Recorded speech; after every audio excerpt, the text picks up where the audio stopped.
You are all weirdos. Weird science is the revolution.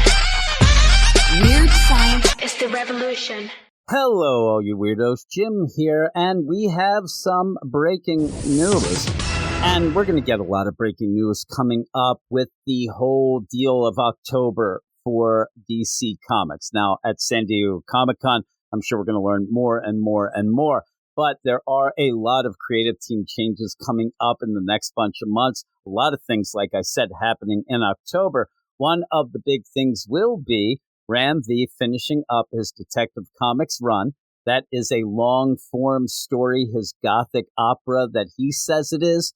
I might have some choice words of what I think it might be, but a lot of people have liked it. A lot of people haven't. That's kind of the facts of life. But what is going to replace Ram V, and who is going to replace Ram V? Well, it seems as if that will be Tom Taylor. In the DC Connect magazine that just came out, you end up having Detective Comics number 1090, written by Tom Taylor with art and cover by Michael Yanine. I was a huge Tom Taylor fan. I'll admit it. I was a big Tom Taylor fan. I was very excited when he was announced to be on Nightwing. We were coming out of the Rick Grayson stuff. I was one of the few that read every issue and reviewed it. Yes, I went through that. And so I was excited. I really liked the first couple issues by Tom Taylor. But then suddenly it kind of dawned on me that, yeah, nothing's going on here. Nothing's happening. And really since then, what Tom Taylor has done on Nightwing is kind of, instead of writing, he's kind of the press agent. He's there to just announce that Nightwing's real cool. Nightwing's a good guy, right? Nightwing's real cool. And if you are a fan of Nightwing, which I am a huge fan of, it's nice until you get to a point, and then you kind of want some substance. I had said very early that it's like empty calories. It ends up being something that might be sweet at first, but then it becomes sickening sweet. And you have Nightwing not really do much for himself, heartless, running around crazy and rampant. And then when he needs help, you get the Titans come in. Everybody comes in to help Nightwing because he's so loved. Well, I say all this because I don't know that I wouldn't mind having that with a Batman in this Detective Comics, because Batman needs a PR agent. Batman needs somebody to tell everybody, including all the other writers at DC, that, you know what, Batman's pretty cool.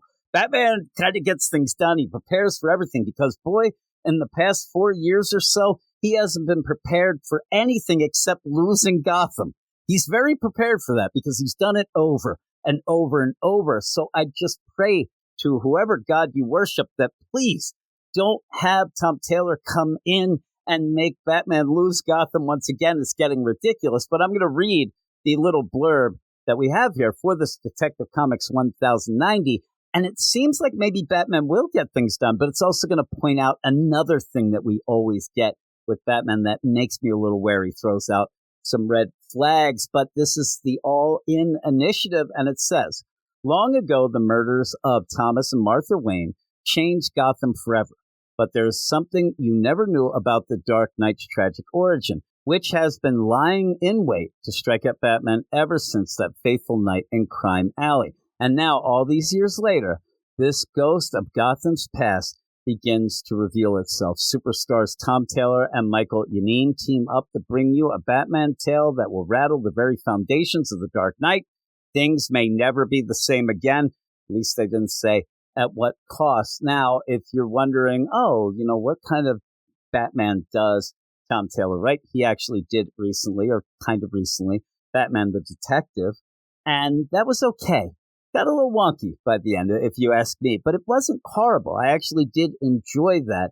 But again, what I said, the red flags, this feels like, as you're reading this, like Court of the Owls, feels like League of Shadows. It feels like a lot of those where, oh my God, Batman didn't realize that this was there all along. Batman didn't realize that he never stopped this. It kind of is another one of those tropes. We've gotten away from that a bit because, he loses the city every 3 minutes, every hot weekend, he ends up losing the city. So, but again, I don't know. I think that what I need fully is a Batman book, even this Detective Comics, where maybe you do some detective work, which you probably will get with this, that kind of points towards that. But I kind of want Batman to maybe punch a couple people in the face.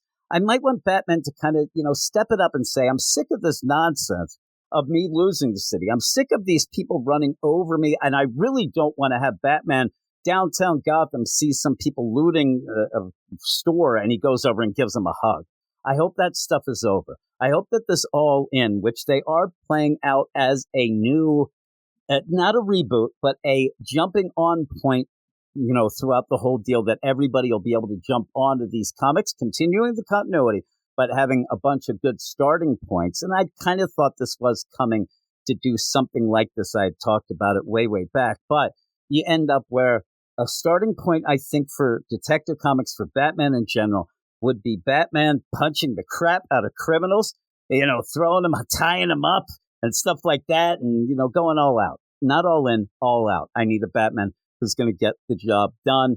He hasn't really done that recently, but this new Detective Comics number 1090, will be on sale on October 23rd, 2024. I'm looking forward to it. Actually, I don't know. I'm actually excited just for change. A lot of things haven't been working very well. A lot of the DC books have gotten very, very stale. So sometimes people say, change isn't always good. But at this point, I think it is. I think that you need to change it up. And whether or not you think that Tom Taylor or Michael Yanine are the greatest ever, or that they'll do a good job, I'm just excited to get something new on Detective Comics. Again, I haven't really enjoyed the Ram V story that much. It hasn't ended. Obviously, we'll see if it sticks a landing. But at this point, I don't even know what landing that would be to stick. So many things are swirling around. Every time I read that Detective Comics, I feel like I'm reading it for the first time. I don't remember this. I don't remember that. I still don't know what the Orgum place is. The Asmer, Prince Ars, and all these things rolled up into one just keep on messing with my mind. I think that Tom Taylor, while a lot of people don't like him on Twitter or whatever, he does tell a comic booky story. He does go forward with a comic booky story. I just, again, hope that he doesn't get caught up in that, let's be clever and show these things that Batman never figured out, or that was where Batman was doing this and didn't know that. We've had that, been there, done that. I hope that it is just a straightforward, comic book. Do detective work, boom, boom, boom. Don't lose the city. I just can't say it enough of not losing the city. That's what I really, really need from any Batman comic from here on out for about the next, say, 15 years. We've lost it enough. But again, I'd love to hear if you're excited about this, if you think that that is a good team, if that's going to be something cool. And if not, who would you have rather had on the book besides Tom Taylor and Michael Yanine? Again, I'm just excited for change. I think that this could be cool. I'm kind of, cautiously optimistic because of the Nightwing deal, but we'll kind of see. We'll see how it goes. I'm excited. Let me know if you are. If you haven't subscribed to the channel yet, please do. Like the video. Watch it 5 times. I don't know if that works. I don't know the algorithms and the polarities. I have no idea. But thanks, everybody. And I'll be back because San Diego Comic-Con coming up. I'm surprised a bunch of this stuff is dropping before that. But once San Diego Comic-Con hits, I'm sure I'll have a ton of news videos like this, but also continuing the reviews as well. But thanks, everybody, and I'll talk to you all later.